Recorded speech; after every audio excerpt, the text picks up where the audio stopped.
Hi, it's Jane Evans, the Lasting Life Change Coach, just sharing some thoughts about self-sabotage. It's something that may be so familiar to us that we're not even aware of it.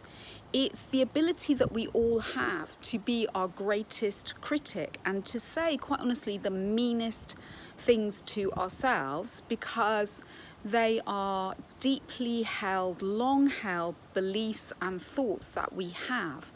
And they're usually much, much worse than anyone else would say to us. So what can trigger them?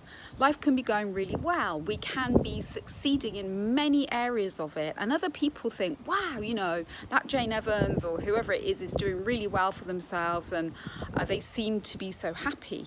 And of course, you can be happy. But when you're self-sabotaging, it starts to eat into that and it just rocks your whole world, because escaping from the nasty, unhelpful, critical things that we say to ourselves is pretty damn hard.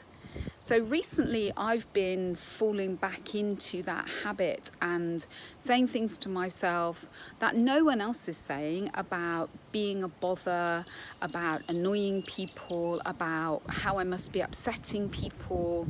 And it's taken me to some quite dark memories and stark feelings. But luckily today I really put a stop to it. I started grounding myself, so I got back into my yoga. I've been putting on my essential oils, my doTERRA oils, using them to balance out my emotions and lift my spirits. And I've been doing some work around getting rid of those deeply unhelpful sabotaging thoughts and phrases I keep saying to myself. And that's exactly what I want for you, because nobody does well when all their energy, emotional and physical energy, is being drained away by, well, it's like pouring drops of poison into our daily lives, isn't it? And if that is something that you recognize is a recurring problem, and it is for many of us, even when we are doing well in life, let alone when we're struggling, to be honest, self-sabotage doesn't care. It will just pop in when we are emotionally feeling low, therefore we're more vulnerable and we're less resilient. And these thoughts then creep back in.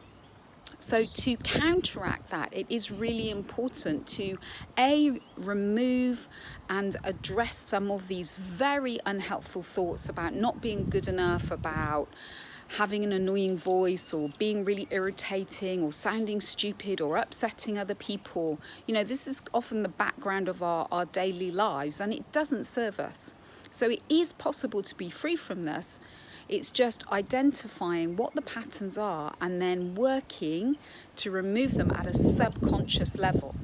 And that is the core of everything I do in my work now. And I will be doing some of that later on myself. Although I have to say, having identified what I'd slipped into, I'm already feeling a million times better and all set to enjoy my last few days here in beautiful Western Australia.